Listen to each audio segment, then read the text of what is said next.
नमस्कार, आदाब, सत श्री अकाल। मैं हूं प्रियंका पांडे और मैं आप सभी का स्वागत करती हूं चंद्रा आईएएस के ऑफिशियल यूट्यूब चैनल पे।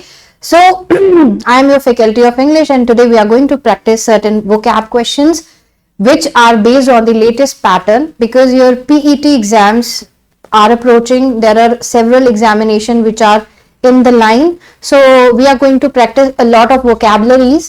And also I would like to tell you कि जो सेशन हम यहाँ पर आपको करा रहे हैं, these are not just a few questions that you're going to attempt today, but there are certain options also which I'm going to explain. So in total, if you see, there will be more than 100 plus vocabs which you are going to learn today. So let's start.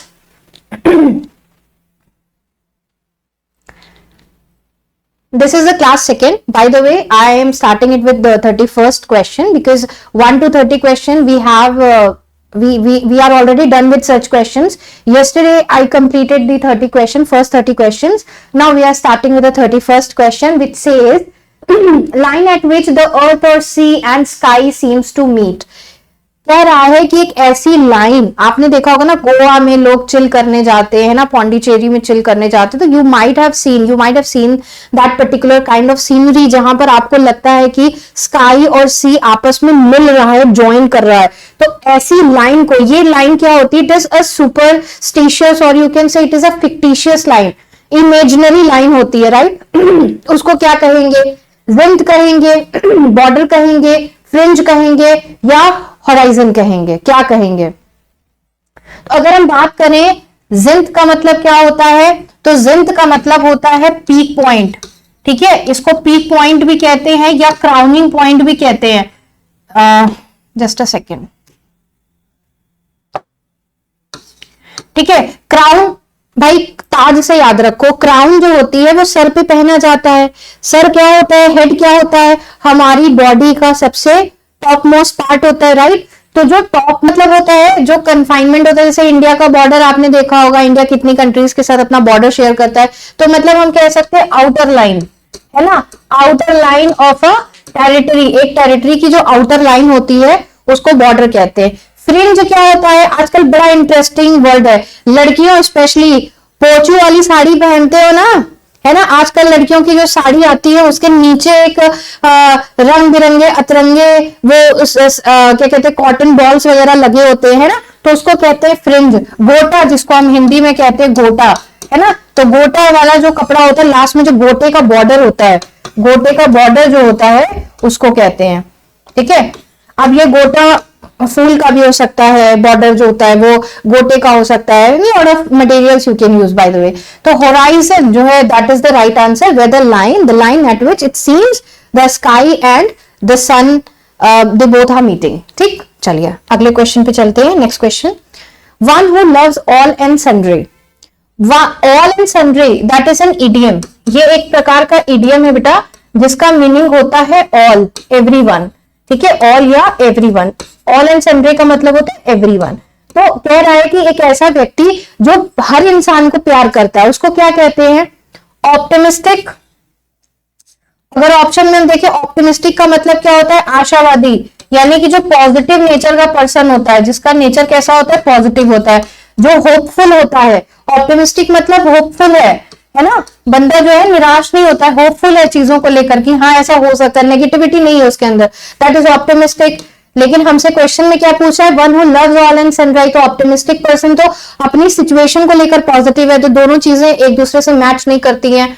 ठीक है, philanthropist is the right answer. देखो, fill, PHIL आपका root word है ना, जिसका मतलब होता है टू लव, है ना? और एंथ्रो जो वर्ड है आपका, एंथ्रो वर्ड का मतलब होता है बेटा ह्यूमन। तो ऐसा व्यक्ति जिसको हर एक व्यक्ति से क्या हो? प्यार हो, लगाव हो, है ना? तो वो होता है हमारा फिलैंथ्रोपिस्ट। ह्यूमनिस्ट मतलब ह्यूमन बींग्स के बारे में जो उनका अध्ययन करे, तो उसके बारे में बात नहीं हो रही है। सेडिस्ट कौन होता है? सेडिस्ट वो व्यक्ति होता है जिसे दूसरों को तकलीफ देकर खुशी मिलती है, जो दूसरों के दुख में खुश होता है ना? सामने वाला परेशान है तो वो कह रहा है अब मुझे बड़ा मजा आ रहा है ना? मैं बड़ा खुश हूं इस व्यक्ति को दुख में देखकर। तो जिनकी इस तरीके की पर्सनालिटी होती है, अगर एक वर्ड में कहा जाए तो उन्हें हम क्या कहते हैं? उन्हें हम कहते हैं सेडिस्ट। ठीक है, अगले शब्द की तरफ चलते हैं। One who totally abstains from alcoholic drinks, है ना, जो अल्कोहल से अपने आप को क्या करता है, एब्सटेन करता है। एब्सटेन का मतलब क्या होता है, प्रोहिबिट करता है। प्रोहिबिट मतलब खुद को रोकता है ना, जो क्या करता है, खुद को रोकता है। किस चीज से रोकता है, अल्कोहलिक ड्रिंक्स को कंज्यूम करने से जो व्यक्ति अपने आप को रोकता है उसको हम क्या कहते हैं। अब देखो यहां पर एक वर्ड दिया है डिप्सोमेनिक। डिप्सो मतलब क्या है, अल्कोहल। डिप्सो मतलब क्या है, अल्कोहल। डिप्सो जो है वो अल्कोहल को रिप्रेजेंट कर रहा है, ठीक है। जस्ट अ सेकेंड,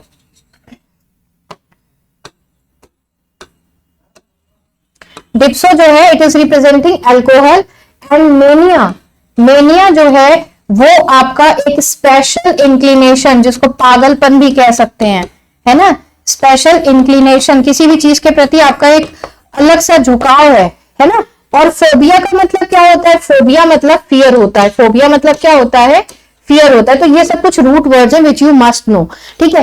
तो अब बता रहे डिप्सोमेनिक, तो डिप्सोमेनिक का मतलब तो बिल्कुल ही ऑपोजिट हो गया। डिप्सोमेनिक मतलब जो दारू पिए बगैर रह नहीं सकता भाई, है ना। आपने देखा होगा बहुत सारे लोग ऐसे होते हैं जो पेवमेंट्स पे गिरे पड़े होते हैं रात के टाइम पे, है ना। तो they are dipsomaniac because they can not think about their life. They can think about their life without oxygen, but they cannot think about their life without consuming alcohol. So these such kind of people are known as dipsomanic. Second is dipsophobic. Dipsophobic वो लोग होते हैं जिन्हें शराब से डर लगता है या जिन्हें किसी भी टॉक्सिक मटेरियल से डर लगता हो। तो यहाँ पे डर की बात नहीं कर रहा है, यहाँ पे कह रहा है कि ऐसा व्यक्ति जो अपने आप को दूर रखता है, मतलब कंज्यूम नहीं करता है। ऐसा नहीं कि उसको अल्कोहल से किसी प्रकार का डर, भय या ड्रेडफुल सिचुएशन उसके लिए हो जाती है। ऐसे लोगों के साथ वो उठता बैठता है, साथ में कॉर्पोरेट सेक्टर में काम करता है, उठता बैठता है, लेकिन वो खुद वो चीजों को कंज्यूम नहीं करता है। तो such a kind of person we call teetotaller, ठीक है। पीडेंट भी नहीं होगा। पीडेंट का मतलब क्या होता है बेटा, पीडेंट का मतलब होता है फास्टिडियस। फास्टिडियस मतलब जैसा मैंने ये वर्ड कल भी कराया था, इसका मतलब होता है एक ऐसा व्यक्ति जो हर चीज में नुक्ताचीनी निकालता है। मतलब the person who would like to find perfect everything, he wants everything flawless, he likes to know, he wants to know कि जो भी चीजें मेरे सामने हो रही है it has to be perfect. there should not be any chance of flaws in such things, ठीक है। तो ऐसे व्यक्ति को हम पीडेंट या फास्टिडियस कहते हैं ना। बट जो हमारा क्वेश्चन है उसके हिसाब से the right answer is C, teetotaller. Coming back to the next question, contempt of God, क्या तौहीन है ये।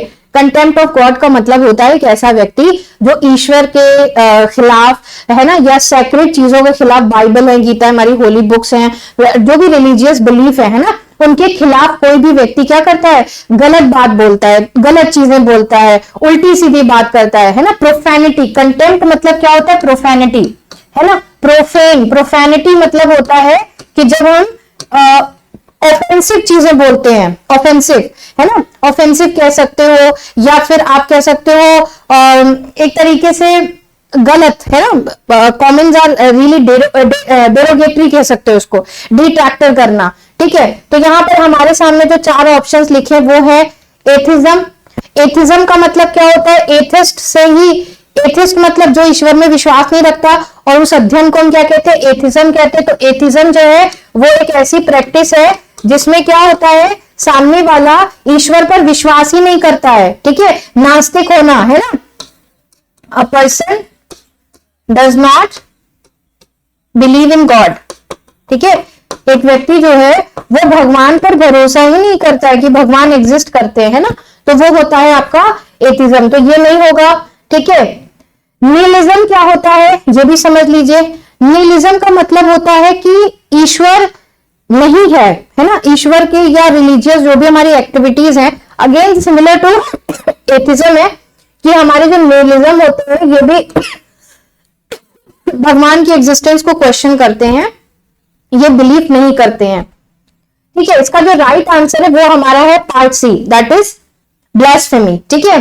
ब्लास्फेमी का मतलब होता है कंटेम्प्ट ऑफ गॉड, यानी ईश्वर के खिलाफ गलत गलत चीजें बोलना। और एग्नोस्टिज्म का मतलब क्या होता है, एग्नोस्टिक या एग्नोस्टिज्म का मतलब होता है जिसमें एक सामने वाला व्यक्ति जो है ये कहता है, मतलब भगवान एग्जिस्ट करता है, उसके रीजंस उसके लिए अननोन है, मतलब उसको बहुत ज्यादा इंटरेस्ट नहीं, वो ये भी नहीं कहता कि भगवान एग्जिस्ट करते हैं, या वो ये भी नहीं कहता कि भगवान एग्जिस्ट नहीं करते। मेनली उसका ये मानना होता है कि ईश्वर एग्जिस्ट करते हैं या नहीं करते हैं, ये चीजें उसके लिए अननोन होती हैं, ठीक है। A person who is unknown to the believe whether the god और सुपर नेचुरल पावर एग्जिस्ट्स और not, so that is agnosticism. तो हमारा जो राइट आंसर होगा वो होगा option C for question number 34।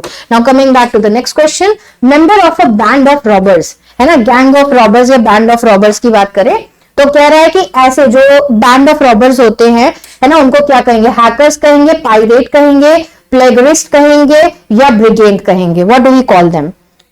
तो आपको मैं बता दूं कि इसका जो सही आंसर होगा वो हमारा ऑप्शन डी होगा, दैट इज ब्रिगेड।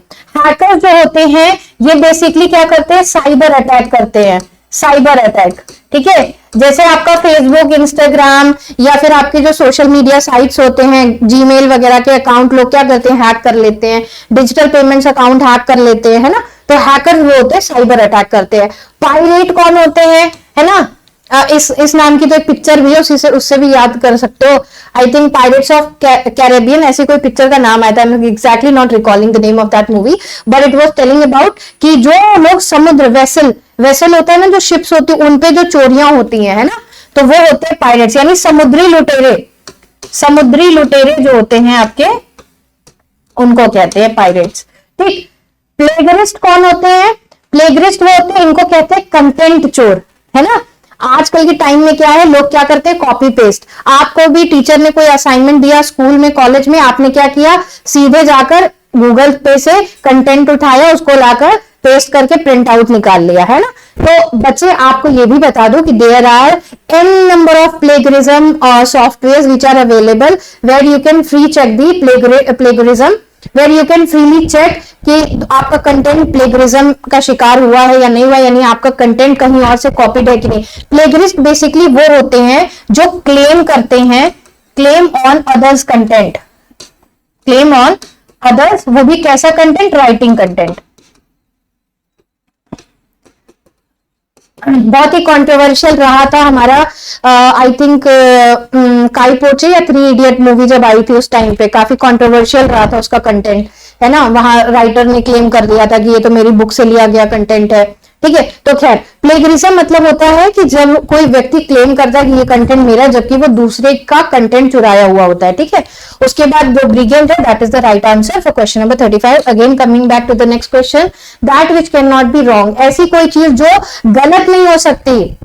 मैं ही सही हूं, जो मैं कह दूं वो सही है, उसके अलावा कुछ सही नहीं है। जो कहे कि बस मैं ही सही हूं, है ना, तो उसको क्या कहेंगे, that which can not be wrong, ऐसी कोई चीज जो कभी भी गलत नहीं हो सकती, है ना। इनएविटेबल का मतलब क्या होता है, जिसे टाला ना जा सके, अनअवॉइडेबल कह सकते हो जिसे। इनएविटेबल मतलब क्या होता है, अनअवॉइडेबल। जैसे कि इन्फ्लेशन, महंगाई, है ना, अगर आपके कंट्री में मुद्रास्फीति या महंगाई बढ़ रही है तो उससे आने वाले जो रिजल्ट्स होंगे, जो रिपरकशंस होंगे, वो इनएविटेबल है, मतलब अनअवॉइडेबल है, उसको हम अनअवॉइड नहीं कर सकते हैं। इनफैलिबल जो है इसका राइट आंसर होगा। इररिफ्यूटेबल का मतलब होता है जिसको आप स्टॉप नहीं कर सकते हो, when you cannot go against something, not to go against something।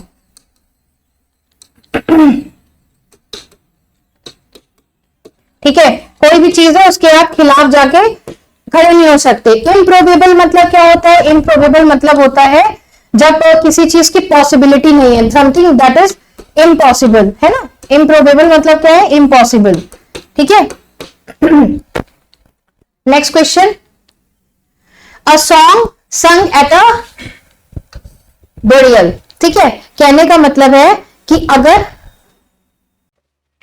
तो बात करें अ सॉन्ग संग एट अ बुरियल, कहने का मतलब है कि जब किसी का देहांत हो जाता है, डेथ हो जाता है, तो कई बार कई जगहों पे देखा जाता है कि वहां पर रुदाली बुलाई जाती है या गाने वगैरह भी होते हैं। कुछ ऐसी जगहों पर, कुछ ऐसी कम्युनिटी है जो इस तरीके की सेरेमनी कराती है, डेथ के बाद एक गाना गाया जाता है। तो ऐसे गाने को क्या कहेंगे, डिज, बेलेड, हिम या सोनेट। तो देखो, हाइम जो होता है ये तो रिलीजियस सॉन्ग्स होते हैं, रिलीजियस सॉन्ग जो होते हैं ना, आपके दोहे वगैरह, है ना, सुंदरकांड वगैरह होती है तो उसमें कई सारी चौपाई दोहे होते हैं, तो वो हाइम होते हैं। या भजन वगैरह कह सकते हो, भजन जो रिलीजियस सॉन्ग्स होते हैं, भजन, ठीक है। सोनेट क्या होता है, सिंगल पैरा, सिंगल स्टैंजा की जो आपकी वो होती है, पोम होती है, सिंगल स्टैंजा पोम जो होती है उसको कहते हैं सोनेट। ठीक है, तो इसका राइट आंसर जो होगा दैट हैज टू बी डल्ज। इसका जो सही आंसर होगा वो हमारा क्या होगा, डल्ज होगा। और बैलेड की अगर मैं बात करूं तो बैलेड होता है मेरा एक रोमांटिक सॉन्ग, है ना,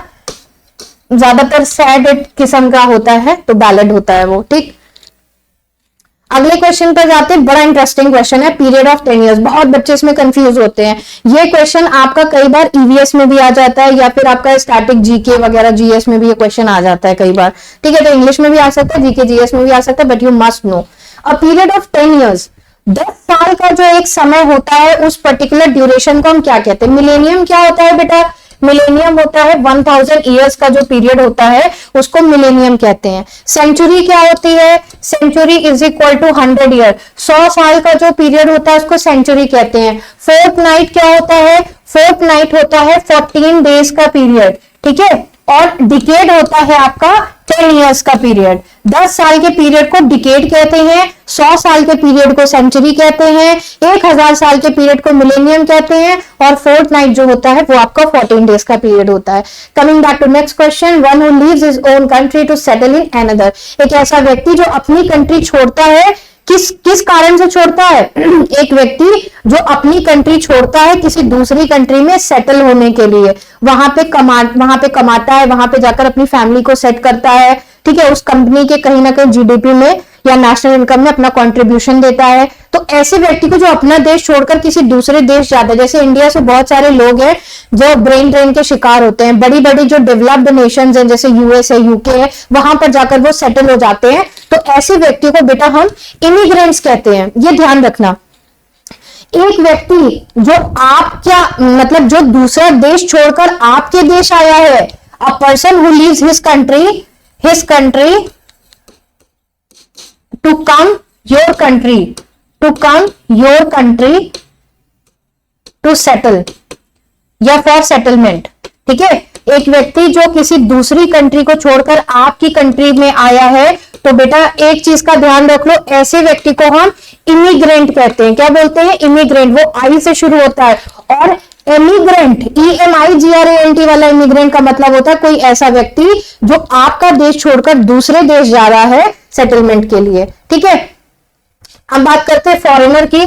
तो फॉरेनर मतलब क्या है, जो विदेश में रहता है, यानी विदेशी व्यक्ति, है ना, जो अब्रॉड में स्टे करता है। ठीक है, टूरिस्ट मतलब जो फॉर द टाइम बिंग आपके देश आता है, ट्रेवल के पर्पज से, टूर के पर्पज से जो व्यक्ति आता है, टूर के पर्पज से आता है। ठीक है,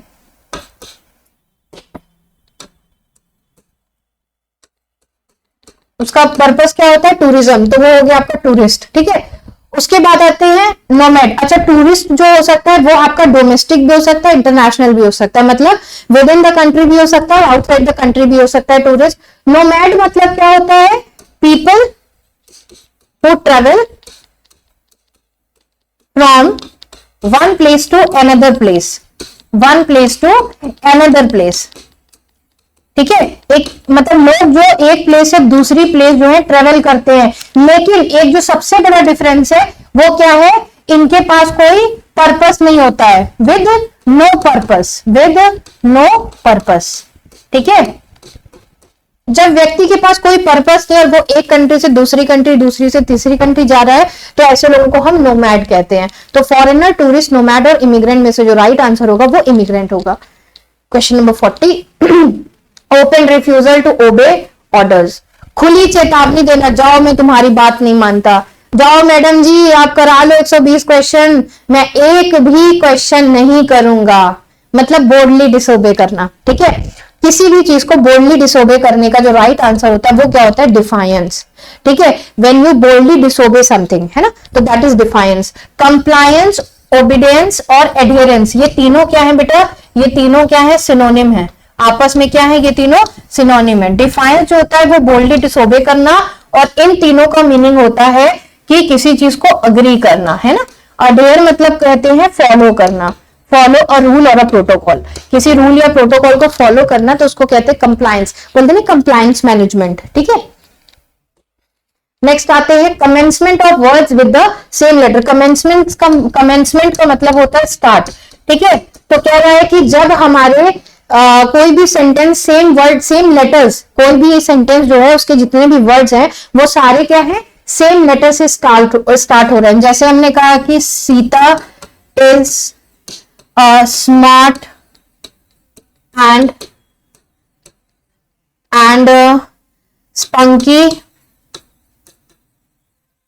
स्पोर्ट्स पर्सन। मैंने कहा, अब देखो जैसे ये वाला वर्ड है, ये S S S S S S है ना, तो ये कहीं ना कहीं ये फिगर ऑफ स्पीच का क्वेश्चन है, ठीक है। तो ऐसे में उसको क्या कहेंगे, एलिट्रेशन। हिंदी में इसको बोलते हैं हम अनुप्रास अलंकार। क्या बोलते हैं, अनुप्रास अलंकार। पन मतलब होता है जब हम क्या करते हैं, जोक वगैरह का इस्तेमाल करके सेंटेंस को यूज करते हैं, किसी भी सेंटेंस में क्रिटिसिज्म या जोक के पर्पज से सरकाजम यूज करते हैं तो वो पन हो जाता है। ट्रांसफर्ड एपिथेट का मतलब होता है कि एडजेक्टिव का इस्तेमाल करके नाउन को डिस्क्राइब करने का जब हम काम करते हैं किसी पोम में। जैसे हमने कहा अ हैप्पी सोल, हमने कहा अ हैप्पी सोल, तो ये जो हैप्पी वर्ड है that is your transferred epithet, ठीक है। ऑक्सीमोरन मतलब क्या होता है, जिसमें हम विलोम का इस्तेमाल करते हैं। जैसे हमने कहा डे नाइट, ठीक है, हमने कहा डे नाइट, हमने कहा डार्क डे। अब डे जो है वो क्या है आपका, डे डार्क थोड़ी होता है, डे तो ब्राइट होता है, लेकिन हमने जस्ट ऑपोजिट बात बोली है, ठीक।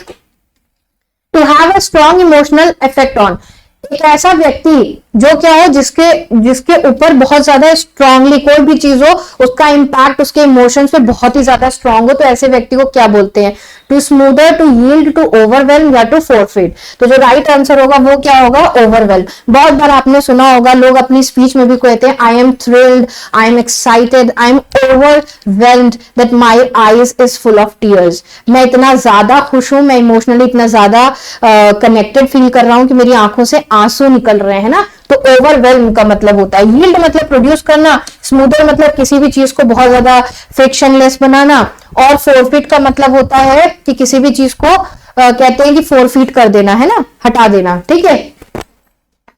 नेक्स्ट पे आओ, फियर ऑफ डार्कनेस, जिसको अंधेरे से डर लगता है उसको क्या कहेंगे, डार्कनेस का फोबिया अगर किसी व्यक्ति को तो क्या बोलेंगे। नियोफोबिया मतलब क्या होता है, फियर ऑफ न्यू थिंग्स, जिसको क्या होता है, नई चीजों से डर लगता है, कोई भी नई चीजें आती हैं उनसे डर लगता है। जैसे आपने देखा होगा कि जब गवर्नमेंट ऑफिसेज में कंप्यूटर का इंट्रोडक्शन हुआ था तो लोग हड़ताल पर बैठ गए थे, क्योंकि उससे पहले लोगों की आदत थी मैन्युअली काम करने की। जब एआई आया या डिजिटल प्लेटफॉर्म आया या आईसीटी का इंट्रोडक्शन हुआ है ना, इंफॉर्मेशन एंड कम्युनिकेशन टेक्नोलॉजी, तो उस टाइम पे हमने देखा कि लोगों को नई चीजों से फोबिया होने लगा। या कोई भी नया रूल रेगुलेशन कंपनी में लागू होता है तो लोग अक्सर उससे थोड़ा डरा हुआ महसूस करते हैं, तो ऐसे डर को नियोफोबिया कहते हैं। अंधेरे के डर को क्या बोलते हैं बेटा, निक्टोफोबिया कहते हैं। हाइड्रोफोबिया, नाम में हाइड्रो है, हाइड्रो मतलब पानी, तो जिनको क्या है, फियर ऑफ वाटर है। मैं अपने ऑफलाइन बैचेस में बच्चों को बोलती हूँ कि बेटा स्विमिंग करने नहीं आती है, और कभी ऐसे लोगों के बीच में फंस जाओ जो स्विमिंग के मास्टर्स हो और वो तुमसे स्विमिंग करने के कहें और तुम्हें स्विमिंग करने नहीं आती है, तो बोल दो I know swimming but I am sorry I am hydrophobic, है ना, easy way to you know not to get caught. Ailurophobic का मतलब होता है जिनको फियर ऑफ कैट्स होता है, जिनको बिल्लियों से डर लगता है ना, तो वो क्या होता है, एलियरोफोबिया। जैसा कि मैंने आपको प्रॉमिस किया हुआ है कि आपको एक एक ऑप्शन भी समझा रही हूँ, साथ ही साथ आप सोचो आपकी कितनी वोकैब्स तैयार होती जा रही है। A substance that has no therapeutic effect is used as a control in testing new drugs. नए ड्रग्स को टेस्ट करने में जब किसी भी चीज का कोई भी साइड इफेक्ट नहीं है, थेराप्यूटिक इफेक्ट्स नहीं है, तो ऐसे को क्या कहेंगे। देखो वेनेमस का मतलब होता है कोई भी चीज कैसी है, जहरीली है, जो क्या कर सकती है, it can take your life. तो राइट आंसर क्या है इसका, प्लेसबो, ठीक है। टॉक्सिक मतलब क्या होता है, टॉक्सिक मतलब होती है कोई भी चीज आपकी क्या है, नशीली है, नशीला पदार्थ है ना, जो आपको नशे से भर दे। और पैलेटेबल का मतलब क्या होता है, टेस्टी, डिलीशियस कैंडीज, है ना, तो पैलेटेबल मतलब होता है डिलीशियस। आप कुछ खाना खाते हो, मम्मी ने कुछ स्पेशल डिश आपके लिए बनाई है, तो what you can say, instead of saying delicious you can say mama you have cooked a palatable dish, ठीक है। चलिए आगे बढ़ते हैं। A period of time during which a person that might have a disease is kept away from other people so that the disease cannot spread. बहुत ही common सा question है। 2 साल भैया हम लोगों ने इस सिचुएशन को बड़ा झेला है। इसका आंसर इससे बेहतर कुछ नहीं हो सकता। क्वारंटीन, आइसोलेट कर देना। सॉलिट्यूड मतलब होता है अलोन, अलूफ, है ना। डिपोर्ट का मतलब होता है a person is transferred, a person is transferred to his country, है ना। वीजा एक्सपायर हो गया है तो डिपोर्ट कर दिए जाओगे। Person is transferred to his nation, है ना। एक व्यक्ति को उसके देश में वापस भेज दिया गया। डिबार का मतलब होता है किसी को क्या कर देना, अलग कर देना, है ना। अलग कर देना, सेपरेट कर देना, अलग कर देना, सेपरेशन, ठीक है।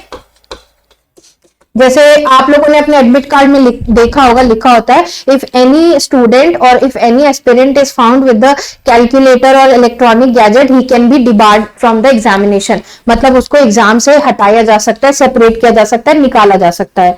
A rich source of something, कोई भी चीज जो किसी भी चीज में रिच सोर्स है। जैसे अगर हम बात करें गाजर की, है ना, गाजर की अगर हम बात करें तो गाजर एक बहुत ही बढ़िया सोर्स है विटामिन ए का। अगर हम बात करें लेमन का तो lemon is a great source of vitamin C. If I talk about spinach, पालक, तो it is a great source of iron. जिन भी लोगों को आयरन डेफिशिएंसी होती है उनको बीट रूट या गाजर आयरन के लिए, जिनको कमी होती है हीमोग्लोबिन वगैरह की, तो उनको डॉक्टर पालक खाने के लिए सजेस्ट करते हैं क्योंकि वो आयरन रिच होती है। तो ऐसी कोई भी चीज जिसमें किसी भी प्रकार का सोर्स है अच्छा खासे अमाउंट में, तो उसको लोड कहते हैं। एंटीसीडेंट का मतलब होता है पहले आने वाला, ठीक है, पहले आने वाला, ठीक है। लोड मतलब होता है सर हिलाना, है ना, सर हिलाने को बोलते हैं। उसके बाद है प्रोवोकेशन। प्रोवोकेशन का मतलब होता है किसी को उत्तेजित करना, है ना, किसी को उत्तेजित करना। टू परसुएड, किसी को क्या करना, उत्तेजित करना, मोटिवेट करना, ड्राइविंग फोर्स बन जाना उस व्यक्ति के लिए। Next question, to treat with cruelty और वायलेंस, किसी भी सामने वाले इंसान को बहुत ही ब्रूटल तरीके से ट्रीट करना। अहिंसा के मार्ग पर ना चलते हुए हिंसात्मक कदम उठाना, आउटरेजियस एक्टिविटीज करना, है ना, किसी भी चीज के लिए। तो ये खैर अपने आप में गलत तो होता है, लेकिन उसको कहते क्या है, तो रॉन्ग नहीं कहते उसको कहते हैं अब्यूज। परवर्ट किसको कहते हैं, परवर्ट कहते हैं एक फ्लर्ट को, ठीक है। जो फ्लर्ट करता है ना, एक ऐसा व्यक्ति जो फ्लर्ट करता है किसके साथ, गर्ल्स के साथ, ठीक है, तो उसको बोलते हैं फॉल्ट। मतलब अगेन रॉन्ग डूइंग हो गई, गलती हो गई, तो राइट आंसर हमारा क्या हो जाएगा, अब्यूज हो जाएगा। अ person who is absorbed in his own thoughts and feelings rather than in things outside, एक ऐसा व्यक्ति जो अपनी ही दुनिया में, अपने ही ख्यालों में खोया है, अपने ही मतलब ख्यालों का पुलाव पकाया जा रहा है ना। तो ऐसे व्यक्ति को क्या कहेंगे, देखो इंट्रोवर्ट जो होते हैं दे आर नॉट फ्रेंडली, जो ये होते हैं दे आर नॉट फ्रेंडली। ये इंट्रोवर्ट जो होते हैं ये बहुत ज्यादा शेयर नहीं करते हैं चीजें। एक्सट्रोवर्ट अपनी बातें बहुत ज्यादा शेयर करते हैं, इंट्रोवर्ट अपनी बातें अपने अंदर रखते हैं, तो इंट्रोवर्ट नहीं होगा, ठीक है। इसका सही आंसर क्या होगा, रिक्लूज। रिक्लूज ऐसे लोग होते हैं जो अपनी दुनिया में खोए रहते हैं, अपने थॉट्स, अपनी चीजों में, instead of outside world. Scholars क्या होते हैं, पढ़ाई लिखाई से जिनका मतलब होता है। इंटेलेक्चुअल क्या होते हैं, जिनकी बौद्धिक क्षमता बहुत ज्यादा होती है, ठीक। अगले क्वेश्चन की तरफ बढ़ते हैं। One who is a boot liquor, है ना, चमचा। कौन वाला चमचा, दाल निकालने वाला चमचा नहीं बेटा, है ना, जो बूट लिकर होता है, जो हमेशा ये कहे सर आप सही है, boss you are always right, तो वो क्या होता है, चमचा होता है ना। थीस्ट कौन होते हैं, ये तो गॉड बिलीवर होते हैं। इगोइस्ट कौन होते हैं, जो सेल्फ सेंटर्ड होते हैं, है ना, सेल्फ सेंटर्ड जो होते हैं वो आपके इगोइस्ट होते हैं, ठीक। और ये कौन होते हैं, गॉड बिलीवर्स होते हैं, इनको भगवान में विश्वास होता है, पूजा पाठ खूब करते हैं लोग। ओमनीपोटेंट कौन होते हैं और साइक्नोफेंट कौन होते हैं, तो इसका जो सही आंसर है वो क्या है, साइकोफेंट होगा, ठीक है। ओमनीपोटेंट भी नहीं होगा, ठीक है, ओमनीपोटेंट नहीं होगा, इसका जो राइट आंसर होगा वो क्या हो जाएगा, हमारा साइकोफेंट हो जाएगा, ठीक। One who has keen interest in food and drinks, एक ऐसा व्यक्ति जिसको खाने पीने का बड़ा शौक है, बड़ा इंटरेस्ट रखता है, क्या बोलेंगे, गवर्नमेंट बोलेंगे, एंग्लोफाइल बोलेंगे, जीनोमेनिक बोलेंगे, या एंटोमोलॉजिस्ट बोलेंगे। तो ऐसे व्यक्तियों को हम गवर्नमेंट कह सकते हैं, इपिक्योर भी कह सकते हैं, ठीक है। आज ही मैंने ये वर्ड सीखा है, हमारे एक बहुत ही बढ़िया मैथ्स के सर हैं, उन्होंने आज मुझे ये वर्ड बताया है। ठीक है, तो मैंने सोचा अपने बच्चों के साथ भी शेयर कर दूं। देखो, sharing is a process, learning is a process that comes through sharing also, है ना। तो ये जरूरी नहीं है कि अगर मैं इंग्लिश की फैकल्टी हूं तो सिर्फ मुझे ही इंग्लिश आती है। It is not the case. You can learn languages from anybody and any time at any place in fact. ठीक है, एंग्लोफाइल क्या होता है? एंग्लोफाइल का मतलब होता है कह सकते हो love for angels, love for angels. ठीक है, जिनको परियों से प्यार होता है, बच्चों को परियों से बड़ा प्यार होता है, बड़ी कहानियां सुनते हैं, है ना। मेरी बेटी भी है, लेट जाती है रात में और कहती है मम्मा मुझे एंजल्स वाली स्टोरी सुनाओ। जीनोमैनिक कौन होते हैं? People they are scared of, people scared of foreigners जिनको फॉरेनर से डर लगता है या उनकी कोई भी चीज हो उनसे डर लगता है। ये कौन होते हैं? जो स्टडी परफॉर्म करते हैं, कौन सी? इंसेक्ट्स की। ठीक है, जो इंसेक्ट्स की स्टडी परफॉर्म करते हैं उनको कहते हैं इंटोमोलॉजिस्ट। ठीक, आगे आते हैं। A name framed after father's name, पिता के नाम पर बेटे को नाम मिल गया। बहुत सारे एक्टर्स हैं जिनको अपने पिता के नाम पे पिक्चरें मिली, जबकि बहुत सारे एक्टर्स हैं जिनको मिली लेकिन फ्लॉप हो गए, है ना। तो ऐसे मतलब इस तरीके का जिनका करियर रहा है उनको हम क्या बोलेंगे, ना, तो उनको बोलेंगे पिता पेट्रोनाइमिक। ठीक है, तो पेट्रोनाइमिक जो होते हैं वो लोग होते हैं जिनको नाम उनके पिता के नाम पर हासिल हुआ है। मार्टियर कौन होते हैं? मार्टियर वो होते हैं जिनको रिलीजियस बिलीफ की वजह से मरवा दिया जाता है। एंटागोनिस्ट कौन होते हैं? जो विलन होते हैं। एंटागोनिस्ट कौन होते हैं बेटा? जो विलन होते हैं ना पिक्चरों के, एक था विलन, है ना, तो एंटागोनिस्ट होते हैं। और प्रोटोगोनिस्ट कौन होते हैं? जो हीरो होते हैं पिक्चर के, है ना। तो आजकल ये वाले वर्ड्स भी बड़े यूज हो रहे हैं। अब बता दो गदर 2 में कौन एंटागोनिस्ट है और कौन प्रोटोगोनिस्ट है ना। स्मार्ट बच्चे तुम लोग बता दोगे। अब गवर्नमेंट बाय द नोबल्स, जो सोसाइटी के नोबल लोग हैं, है ना, नोबल प्राइज जीता है, जो नोबल हैं, जो बहुत ही कह सकते हो कि जो बहुत ही एक सुपीरियर लेवल के लोग हैं, सुप्रीम है अपने आप में, ऐसे लोगों के द्वारा यदि सरकार बनाई जाए तो ऐसी सरकार को क्या कहेंगे? देखो, प्लूटोक्रेसी नहीं कहेंगे। प्लूटोक्रेसी का मतलब होता है government by wealthy section of society, by wealthy, है ना, गवर्नमेंट बाय वेल्दी पीपल, जो बहुत रिच पीपल है ना, उनके द्वारा। जैसे अपने देश में अंबानी साहब हैं, अदानी साहब हैं, टाटा साहब हैं, यदि उनके द्वारा सरकार चलाई जाए तो ऐसी सरकार को हम क्या बोलेंगे? प्लूटोक्रेसी कहेंगे। इसका राइट आंसर जो है वो क्या है? एरिस्टोक्रेसी। एरिस्टोटल का नाम सुना है आप लोगों ने? अरस्तु, है ना। अरस्तु को हम क्यों जानते हैं? अरस्तु को हम उनके नोबल होने की वजह से जानते हैं, उनके ज्ञान की वजह से जानते हैं, इसलिए ऐसे याद रखो, अरस्तु के नाम पे लिखा है एरिस्टोक्रेसी। गाइनोक्रेसी, गाइनो शब्द गाइनिकोलॉजिस्ट यानी फीमेल से रिलेटेड है, तो again government by a female. जैसे इंदिरा गांधी जी की जब सरकार थी तो उस टाइम पे इंडिया में क्या थी? डेमोक्रेसी के साथ गाइनोक्रेसी थी। क्लिप्टोक्रेसी, क्लिप्टो वर्ड जो है ये चोरों के लिए यूज होता है। तो भाई ऐसी सरकार जिसमें क्या होता है? पॉलिटिकल पावर या मनी किनके हाथ में होती है? ऐसे लोगों के हाथ में होती है जो अपनी जेब भरने के लिए जनता का नुकसान करते हैं। मतलब जो भी पैसा एक्सचेकर में आता है। एक्सचेकर क्या होता है? एक ऐसी प्लेस होती है जहां पे गवर्नमेंट अपना टैक्स कलेक्शन और पब्लिक फंड को रखती है, उसको एक्सचेकर कहते हैं। तो एक्सचेकर के जो सोर्स ऑफ मनी होता है, उस पैसे को जनता के लिए ना यूज करके जब लोग अपने लिए चोरी करते हैं तो उसको क्या कहते हैं? क्लिप्टोक्रेसी। मतलब पीपल, इसको कह सकते हो करप्ट पीपल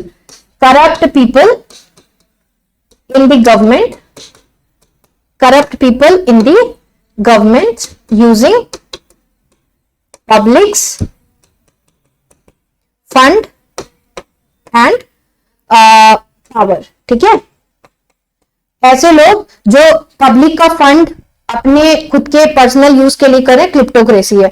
अब आप लोग सोच सकते हो अपने इंडिया कंट्री तो डेमोक्रेसी है, लेकिन there are so many kinds of government also that comes under that democracy.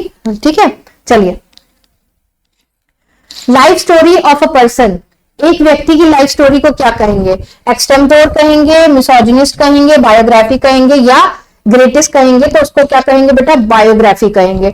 हाँ, ये भी समझ लो कि ऑटोबायोग्राफी और बायोग्राफी में क्या डिफरेंस होती है। ठीक है, जब आपकी ऑटोबायोग्राफी आ जाती है, जब आपकी ऑटोबायोग्राफी आ जाती है तो इसका मतलब होता है जब सेल्फ आप अपनी स्टोरी को पब्लिश करते हैं, self you are narrating your story, a person who is narrating your story by self, है ना, तो उसको क्या कहेंगे, ऑटो। ऑटो का मतलब ही होता है सेल्फ, ठीक है, और बायोग्राफी का मतलब होता है लाइफ स्टोरी। तो life story of a person biography होता है, जबकि खुद के द्वारा लिखा जाए तो ऑटोबायोग्राफी होता है।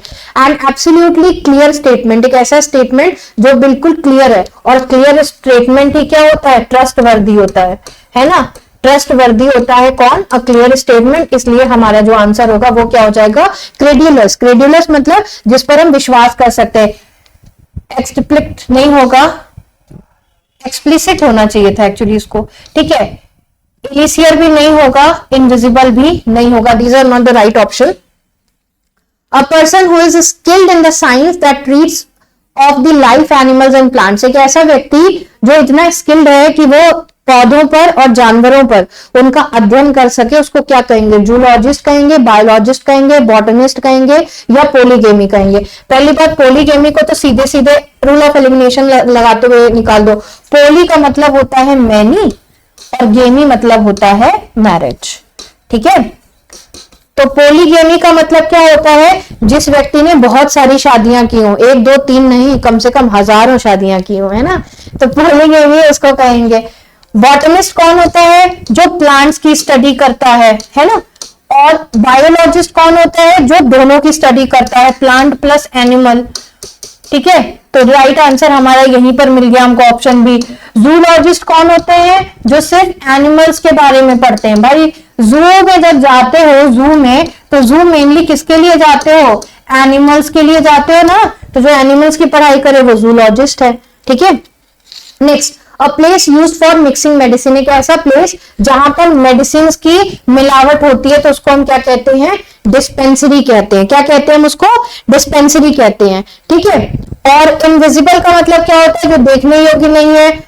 क्लीच की बात करें तो क्लीच का मतलब होता है ओपिनियन ओवररेटेड, ओपिनियन ओवररेटेड, एक ऐसा ओपिनियन जिसको बहुत ज्यादा लोगों ने यूज कर लिया है ना, ओवररेटेड, ठीक है, तो उसको कहेंगे। डॉर्मेट्री का मतलब होता है एक big room where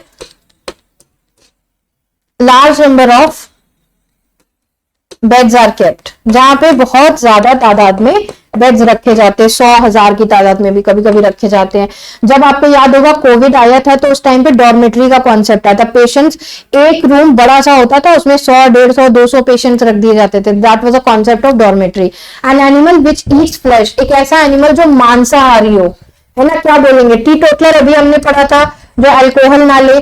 carnivorous, omnivorous, हार्बिवोरस, science का कॉन्सेप्ट है, ऐसे लोगों को कार्निवोरस बोलते हैं। ओमनिवोरस क्या होता है, जो नॉनवेज भी खाता है और क्या खाता है, वेज भी खाता है, तो उसको बोलते हैं। जैसे डॉग होता है, डॉग को आप वेजिटेबल, आप रोटी में थोड़ी सी मलाई लगा के दोगे वो भी खा लेगा, आप उसको हड्डी दोगे वो भी खा लेगा, है ना। अगर हम बात करें कार्निवोरस की, तो कार्निवोरस का मतलब क्या है, जो सिर्फ और सिर्फ क्या खाता है बेटा, नॉनवेज खाता है। शेर को घास दो नहीं खाएगा, है ना, और गाय को मांस जो नहीं खाएगी, तो जो सिर्फ वेज खाते हैं वो होते हैं हमारे हार्बिवोरस, जैसे काऊ हो गई, ठीक है। हालांकि कुछ ऐसे केसेस, ऐसे वीडियो सामने हैं, जैसे जिराफ है, डियर है, मीट खाते हुए दिखा, है ना, ऐसे कुछ रील्स थी, पता नहीं सच थी कि झूठ थी, आई रियली डोंट नो। तो एनीवे साइंस के कॉन्सेप्ट के हिसाब से कार्निवोरस, ओमनिवोरस और हार्बिवोरस की अगर हम बात करें तो कार्निवोरस नॉनवेज खाता है, ओमनिवोरस दोनों खाता है, वेज नॉनवेज, और हार्बिवोरस क्या होता है, काऊ खाता है। सॉरी, हार्बिवोरस होते हैं, काऊ होती है जो घास खाती है, ठीक है। चलो, मतलब काऊ जो है हार्बिवोरस की एक कैटेगरी है ना, एग्जाम्पल था cow. A person who has no money, एक ऐसा व्यक्ति जिसके पास पैसे नहीं है, ठन ठन गोपाल, एक भी रुपए नहीं है ना, जेब खाली, तो क्या बोलेंगे उसको, पाउपर, सुसाइड, विडोअर या सिनोनिम। सिनोनिम्स का मतलब क्या होता है बेटा, समान अर्थ वाले शब्द, जिनका क्या होता है, अर्थ समान हो, उनको सिनोनिम्स बोलते हैं। विडोअर्स कौन होते हैं, विडोअर्स वो होते हैं जिनकी वाइफ नहीं होती है, ठीक है, वाइफ इज नो मोर, ठीक। सुसाइड मतलब होता है जो किलिंग ऑफ सेल्फ को बोलते हैं, किलिंग ऑफ सेल्फ। तो हमारे पास एक ही ऑप्शन बचा है, दैट इज पाउपर। तो जिसके जेब में अठन्नी चवन्नी भी ना हो, जो अब चलती भी नहीं है, या अगर 2000 की नोट है तो वो भी अपने आप को भाई पैसे वाला मत समझना, 2000 की नोट बंद हो गई है, ठीक है, तो फिर ऐसे में भी आप पाउडर ही हो गए। ठीक है, चलो नेक्स्ट वर्ड पर आते हैं। अ person who spends his money wisely, एक ऐसा व्यक्ति जो वाइजली अपने पैसे को स्पेंड करता है। Better word would be invest करता है ना, जिसको पता है कि भाई मेरे को टेट का एग्जाम निकालना है, आरओ निकालना है, मैम की इंग्लिश क्लास लेना, इकोनॉमिक्स क्लास लेना, मैं चंद्रा आईएएस की मैथ्स की क्लास लेना, या फिर हिंदी की रूपा मैम की क्लास लेना, या फिर गौरव सर की पॉलिटी की क्लास लेना, या शिवम सर की हिस्ट्री की क्लास, या विक्रम सर या विकास सर की क्लास लेना हमारे लिए कितना जरूरी है। तो वो बच्चा क्या करेगा, वो अपने पैसे रेस्टोरेंट में नहीं खर्चा करेगा, बारबेक्यू में जाके नहीं खाना खाएगा। वो क्या करेगा, वो कहेगा यार इससे कम में तो मुझे कोर्स मिल रहा है, इससे अच्छा तो मैं कोर्स पढ़ लूं, कम से कम एक गवर्नमेंट एग्जाम क्वालिफाई हो जाएगा तो मैं हर महीने बारबेक्यू जा सकता हूं, है ना। तो ऐसे बच्चे को बेटा क्या बोलेंगे, फ्रूगल। जो अपना पैसा बहुत इकोनॉमिकली खर्च करता है उसको फ्रूगल कहते हैं। एक्स्ट्रावेगेंट स्पेंडथ्रिफ्ट वो होते हैं जो पैसे की कीमत नहीं समझते हैं। दे स्पेंड मतलब जो स्पेंड करते हैं more money, spend more money without any reason, without any reason, बिना रीजन के, विदाउट एनी वैलिड रीजन,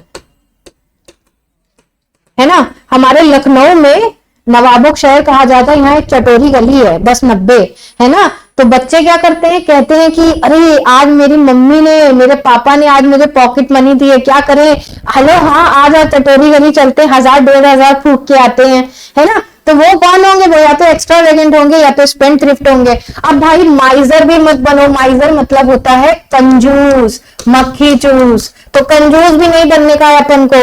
बीमार है, पेट में दर्द हो रहा है, कोई बात नहीं, भूख लगी है, बहुत तेज भूख लगी है ना, कहेंगे भूख तो बहुत तेज लगी है, स्विगी पे स्वाइप करेंगे, 60 रुपए का रोल है, 100 रुपए में आ रहा है, एक काम करता हूँ टॉवल गीली करके पेट पे रख लेता हूँ, भूख अपने आप मर जाएगी, ज्यादा से ज्यादा 5 रुपए की चाय पी लूंगा, है ना। तो ऐसे बच्चे को हम माइजर कहेंगे। कंजूस, अरे भाई निकल के 30 रुपए की थाली खा लो, है ना, लेकिन नहीं, पैसा बचाने के चक्कर में तो माइजर होंगे। ठीक, last word, the fear of living without mobile phone. अरे भाई साहब बहुत बढ़िया। आज की दुनिया में कहा जाता है कि इंसान सांस के बिना रह सकता है, खाने के बिना रह सकता है, पंचतंत्र जिन्होंने शरीर को बनाया है उसके बगैर रह सकता है, लेकिन अपने टुनटुनिया के बगैर नहीं रह सकता, अपने फोन के बगैर नहीं रह सकता। तो ऐसे व्यक्ति को क्या कहेंगे, औरतों से जिसको डर हो, है ना, फियर ऑफ वुमेन, जिसको औरतों से डर लगता हो या डिसलाइकिंग हो तो उसको क्या कहेंगे, गाइनोफोबिया। एक्रोफोबिया क्या होता है, फियर ऑफ हाइट्स, है ना, जिसको क्या हो, ऊंचाई से डर लगता हो, ठीक है, तो उसको कहेंगे एक्रोफाइल। नियोफोबिया अभी भी मैंने बताया था आपको, फियर ऑफ न्यू थिंग्स, ठीक है। तो बचा क्या, नोमोफोबिया, है ना। तो बेटा अगर आपको मोबाइल के बिना रहने में डर लगता है तो आप अपने आप को क्या बुला सकते हैं, नोमोफोबिया। आप कह सकते हैं आई एम नोमोफोबिक, है ना, because you can not live without your mobile phone. That was the session of 30 question for today. Have a great day. I hope you all have enjoyed and liked the session. Please study well because your exams are approaching, and if you have any kind of question, may that be from any place, may that be from grammar, language, vocab or descriptive writing, please do comment us. We will sort out all the questions, all the queries of yours, and please be on time. Tomorrow I will be taking your session for economics. That is scheduled, I think it is scheduled from 12 to 1. You will get all the notification. Please join our Telegram channel and please subscribe our channel. If you really liked this video, please appreciate me with one of your likes, one share and one comment. That will be very great of you. Thank you very much everyone. Have a great day. Take care. Bye bye.